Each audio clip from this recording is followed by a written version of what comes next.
Wow. Resourceful, dangerous, and sporty. I like it. This is SportsCenter.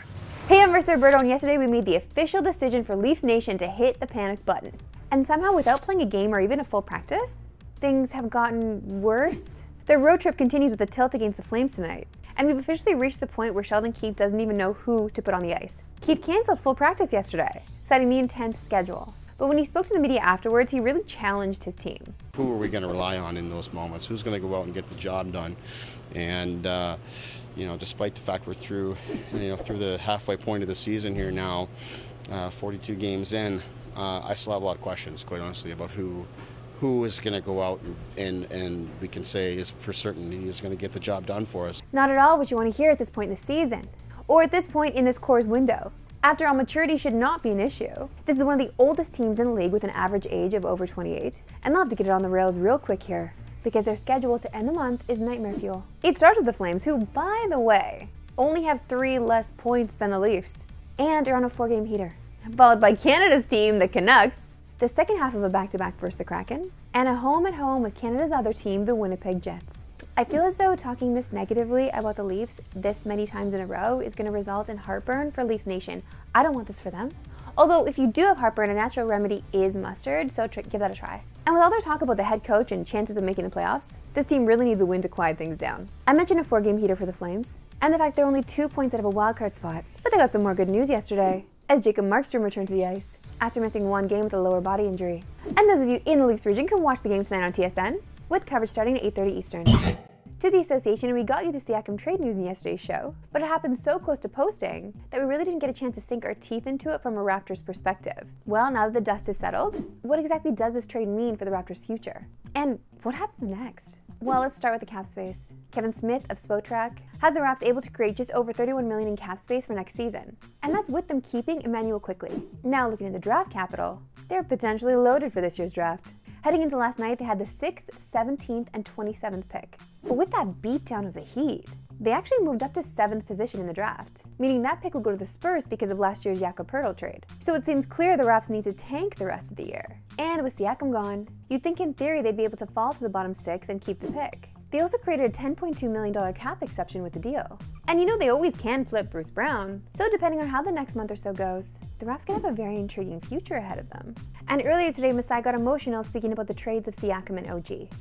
In every single detail, I know what those guys brought every day, how professional they were. Yeah,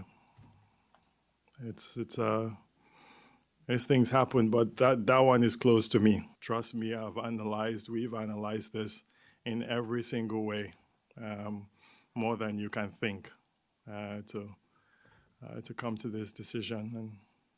And but I wish them all the best, and I know they're going to do big things where they are. And when Masai was asked if we would still have more trades, he said, yeah, definitely. Put on my life jacket and started living the dream.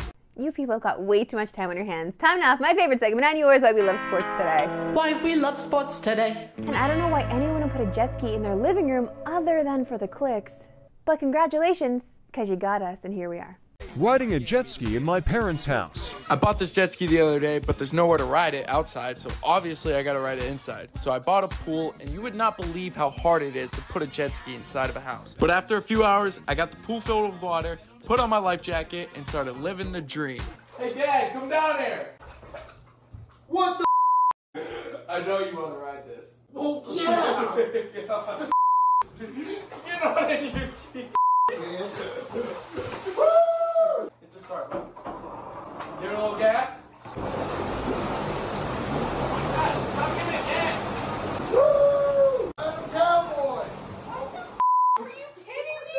Are you kidding me? At first I thought the dad was going to be furious, but he just jumped in with his pants on because of course he did. And then the poor mother, why do you guys do this to the women in your lives, okay? They just want to keep a happy and clean home.